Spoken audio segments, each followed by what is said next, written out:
नमस्कार दोस्तों, मैं हूं राणा यशवंत और आप देख रहे हैं इन खबर। कनाडा एक देश है और हिंदुस्तान को कनाडा के साथ वही सलूक करना पड़ेगा जो इजराइल अरब देशों के साथ करता है। यानी कि मैं तुम्हारी नहीं सुनूंगा। अगर तुम हमारे राष्ट्रीय हितों के खिलाफ काम करोगे, हमारे यहाँ अलगाववादी ताकतों को अपने यहाँ पनाह दोगे, उनको हवा दोगे, तो फिर हम तुम्हारे खिलाफ वही कार्रवाई करेंगे जो एक देश को अपनी सुरक्षा के लिए, संप्रभुता के लिए दूसरे देश के खिलाफ करना चाहिए। यानी कि दुश्मन देश के तौर पर हम तुमको ट्रीट करेंगे। अगर हम ऐसा नहीं करते हैं तो कनाडा के पास बहुत सारी गुंजाइश निकल जाएगी कि वो अपने आप को 30 बार खां समझने लगे।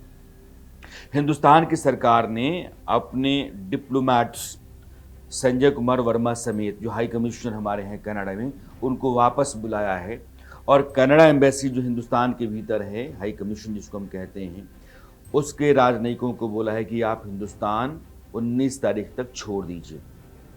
तो बहुत 6 राजनयिकों को कहा है कि आप यहाँ से निकल जाओ। अगर हम अपने राजनयिकों को तुम्हारे यहाँ से बुला रहे हैं तो तुम्हारे राजनयिक भी हमारे यहाँ से जाएंगे। जितना हम चाहते हैं उतना रहेंगे, जितना तुम चाहते हो उतना हम रहने देंगे, लेकिन तुम्हारे साथ कोई समझौता नहीं करेंगे। मामला क्या है? मामला निज्जर की हत्या का है। और हरदीप सिंह निज्जर, आपको याद होगा, पिछले साल जून 2023 में उसकी हत्या हुई थी ब्रिटिश कोलंबिया, जो एक सूबा है, प्रांत है कनाडा का, उसके भीतर। और उस देश का प्रधानमंत्री, गौर कीजिएगा, कनाडा का प्रधानमंत्री वहां की संसद में खड़ा होकर कहता है कि निज्जर की हत्या भारत की सरकार ने करवाई, भारतीय एजेंट्स ने उसकी हत्या की। वो आदमी बाद में प्रेस कॉन्फ्रेंस में भी वही बात कहता है। अभी 3 रोज पहले उस आदमी ने उस बात को दोहराया कि निज्जर की हत्या भारत की सरकार ने करवाई है। एक देश की सरकार, एक देश के ऊपर तुम एक आतंकवादी या अलगाववादी की हत्या के लिए सीधे सीधे उंगली उठा रहे हो बिना किसी सबूत के, बर्दाश्त के बाहर है। अगर तुम्हारे पास सबूत है तो हिंदुस्तान की सरकार से शेयर करो। अगर शेयर किया है तो बताओ कि हमने ये शेयर किया है। फाइव आइज के साथ तुम शेयर कर रहे हो। फाइव आइज कनाडा और 4 और देशों की इंटेलिजेंस का एक एसोसिएशन है जो आपस में मिलकर के इंटेलिजेंस शेयर करते हैं और एक दूसरे का समर्थन करते हैं। वहाँ की सरकारें भी एक दूसरे के साथ खड़ा होती हैं। उसमें कनाडा है, अमेरिका है, न्यूजीलैंड है, ऑस्ट्रेलिया है और ग्रेट ब्रिटेन है। इन 5 देशों की इंटेलिजेंस की 20 विंग्स, या कहिए कि 20 इंटेलिजेंस एजेंसीज साथ मिलकर के काम करती हैं। और कनाडा के प्रधानमंत्री कहते हैं कि हमने 5 आइज के साथ शेयर किया इन्फॉर्मेशन जो हमारे पास है, इस बात के सबूत के तौर पर कि भारत की सरकार ने निज्जर की हत्या करवाई। तो सबूत दो ना भाई। आतंकवादी तुम्हारे यहां है। भिंडरावाले के खिलाफ जश्न चलेगा।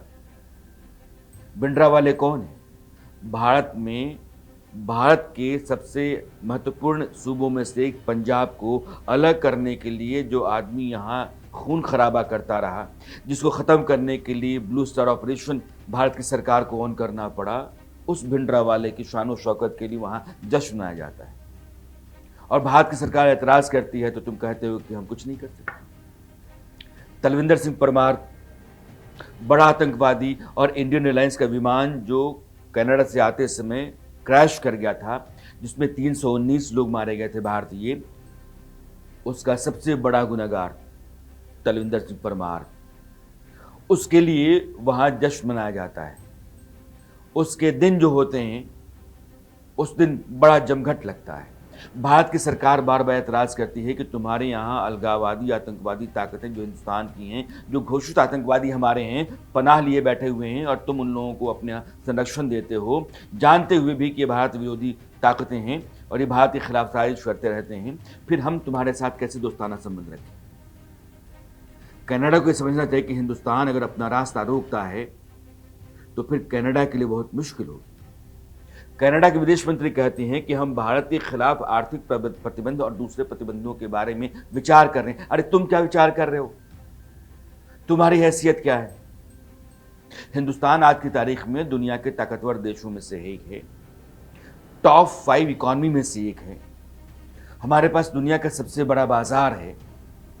हमारे बूते बहुत सारे देशों की अर्थव्यवस्था बहुत हद तक चलती रहती है।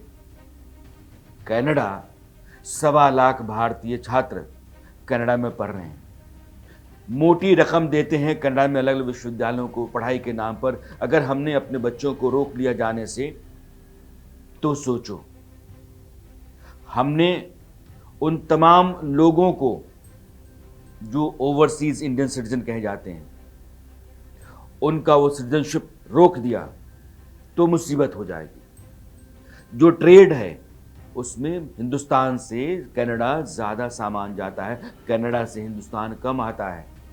ट्रेड रोक लो, हिंदुस्तान की सेहत पर बहुत फर्क नहीं पड़ेगा, कनाडा की सेहत पर बहुत फर्क पड़ेगा। लेकिन एक ऐसा देश जो लगातार हिंदुस्तान विरोधी स्टैंड लेता है, जस्टिन ट्रूडो जो वहाँ के प्रधानमंत्री हैं, ये आदमी 2015 में वहाँ प्रधानमंत्री बना और लिबरल पार्टी जो वहाँ की होती है, लिबरल पार्टी का ये नेता है। लिबरल पार्टी जब 2006 में सत्ता से बाहर कनाडा में गई, 2006 से लेकर के 2015 तक वहाँ की सरकार के साथ हिंदुस्तान के रिश्ते लगातार बेहतर होते रहे और वहाँ के जो पीएम थे स्टीफन हार्पर, उनके साथ संबंध इतने बेहतर हो गए थे कि 2011 का जो साल था कनाडा में भारत का साल मनाया गया और कनाडा ने हिंदुस्तान को यूरेनियम दी। लेकिन जैसे ही 2015 में ट्रूडो आते हैं, वो अपने बाप के नक्शे कदम पर चलते हैं। ट्रूडो, जस्टिन ट्रूडो के फादर पियर ट्रूडो, वो भी कनाडा के प्रधानमंत्री थे 80 के दशक में, और ये वो दौर था जब हिंदुस्तान में आतंकवाद पनप रहा था पंजाब के भीतर, और पंजाब के भीतर आतंकवाद को पनपाने, पनाह देने और आतंकवादी गतिविधियों में शामिल जो बड़े आतंकवादी थे वो जाकर कनाडा में पनाह ले रहे थे। तो हिंदुस्तान की सरकार ने तब कहा था पियर ट्रूडो से कि देखिए, हमारे यहाँ अलगाववाद, आतंकवाद को हवा देने वाले, उसमें शामिल जो आतंकवादी हैं वो आपके यहाँ हैं, आपको कार्रवाई करनी चाहिए। उस आदमी कहा कि नहीं कर सकते, और उस आदमी का भारत विरोधी स्टैंड ऐसा था कि 1974 में जब हिंदुस्तान ने एटॉमिक टेस्ट किया, 1998 में हिंदुस्तान ने जब एटॉमिक टेस्ट किया, दोनों दफ़ा वहाँ की जो सरकार थी कनाडा की, वो भारत के खिलाफ पाबंदी लगाने में सबसे आगे थी। तुम्हारी पाबंदियों से हिंदुस्तान को क्या फ़र्क पड़ता है यार? और हिंदुस्तान को कनाडा की ज़रूरत है ही क्या? लेकिन कनाडा में सिर्फ सरकार चलाने के लिए जस्टिन ट्रूडो आतंकवादियों को अपने साथ मिला करके, बिठा करके रखते हैं, और निज्जर जैसे आतंकवादी की हत्या पर वो भारत सरकार पर सवाल खड़ा करते हैं, तो फिर भारत की सरकार को जवाब देने के लिए सही रास्ता अपनाना पड़ेगा। आप ये कहते हैं कि भारत की संसद में और वहाँ की सरकार में तो उतने सिख नहीं हैं जितने हमारी सरकार में। जस्टिन ट्रूडो के कैबिनेट में सिखों की जो तादाद है, कनाडा में बड़ी तादाद में सिख हैं। वहाँ 90% सिख जो हैं वो भारतीय हैं, जज्बे से, जिस्म से, जुनून से, ज़िंदगी भर के लिए वो हिंदुस्तानी हैं। और जो इक्का दुक्का आतंकवादी हैं जो पाकिस्तान की शह पर खालिस्तान को, यानी कि कनाडा में रहते हैं, पाकिस्तान में ट्रेनिंग लेते हैं, निज्जर टाइप लोग जैसे होते हैं, और पाकिस्तान भी उनको बहकाता है, भरमाता है, भड़काता है, हथियार और बाकी साजो सामान पकड़ाता है। तो कनाडा उनकी ज़मीन है, पाकिस्तान उनका चूँकि पड़ोसी देश हमारा है, तो वहाँ आकर के वो प्लेटफॉर्म इस्तेमाल करते हैं उसका, और फिर वहाँ से पंजाब के भीतर आतंकवादी वारदात को अंजाम देने की साजिशें करते हैं। तो ऐसे देश के साथ हिंदुस्तान का सलूक वैसा ही होगा जैसे पाकिस्तान के साथ हमारा है। हम तुम्हारी रोजी रोटी बंद करेंगे, हम तुम्हारा पानी बंद करेंगे, तुम्हारे साथ संबंध बंद करेंगे, तुम्हारे साथ कारोबार बंद करेंगे, तुम्हारे साथ कोई रिश्ता नहीं। तो कनाडा को जो करना है वो कर ले, वो ऑस्ट्रेलिया से कहना है, अमेरिका से कहना है, ब्रिटेन से कहना है। इन सभी देशों की सरकारों ने एतराज़ तो किया है कि हिंदुस्तान की सरकार ने कहा था कि कोऑपरेट करेंगे, लेकिन कोऑपरेट करने के बजाय कोई और रास्ता अख्तियार कर रही है। क्या कोऑपरेट करना है? हिंदुस्तान के भीतर आतंकवाद बोने वाले, अलगाववाद को हवा देने वाले, हिंदुस्तान के खिलाफ झंडा बुलंद करने वाले लोग तुम्हारे यहाँ रहते हैं। अगर वो मारे जाते हैं तो तुम सबूत देते हो कि हिंदुस्तान देखो ये हमारे यहाँ थे और मारे गए। अरे तुम्हारे यहाँ थे ही क्यों? अगर तुम्हारी हमारी दोस्ती है तो हमारी संप्रभुता, हमारी एकता, हमारी अखंडता तुम्हारा पहला प्रायोरिटी होना चाहिए। अगर तुम्हारी प्रायोरिटी में हम नहीं हैं तो हमारी प्रायोरिटी में तुम भी नहीं हो। अगर इन तमाम देशों से कह करके कनाडा को लगता है कि वो भारत के ऊपर दबाव बना सकता है तो बना के देख ले। ये कोई लुंज पुंज मुल्क नहीं है। हम कोई पाकिस्तान बांग्लादेश हैं? हम हिंदुस्तान हैं और हिंदुस्तान की ताकत का अंदाज़ा उन सभी देशों को है, चाहे न्यूजीलैंड है, ब्रिटेन है या ऑस्ट्रेलिया है या अमेरिका है, जिन देशों के साथ आप इन्फॉर्मेशन शेयर करते हो, कहते हो कि हमने तो इनके साथ एक जॉइंट फोरम तैयार किया है भारत के ऊपर दबाव बनाने के लिए, बना लो। लेकिन कुछ होने जाने को नहीं है, क्योंकि कोई सबूत नहीं है और हिंदुस्तान की सरकार ने कहीं से भी इस तरह की कभी कोई कोशिश नहीं की है। यह बात हमने इंटरनेशनल फोरम पर भी कही है। ये हमारी फितरत के खिलाफ है। लेकिन जो मारा गया वो मारा गया। पाकिस्तान के भीतर बहुत सारे आतंकवादी मारे जाते हैं, क्या हिंदुस्तान मार रहा है? कनाडा के भीतर जो लोग मारे जाते हैं, हिंदुस्तान मारता है। उनके अपने दुश्मन क्या नहीं होंगे? जाहिर है कि अगर आप आंख मूंद करके एक देश का प्रधानमंत्री एक देश के ऊपर सवाल उठाएगा तो फिर जवाब भी उसी तरीके से दिया जाएगा, क्योंकि यह देश कनाडा नहीं है, हिंदुस्तान है, जिसकी हैसियत है, जिसकी ताकत है, दुनिया में इसका वजन है और उसका इतना भारत के पास ये जो 140 करोड़ का मुल्क है, जिसने अपने आप को पिछले 15-20 वर्षों में एक अलग तरह की ताकत के तौर पर खड़ा किया है, उसका असर उन तमाम देशों पर है जो अपने आप को तुर्रम खां कहा करते थे, बड़े देश।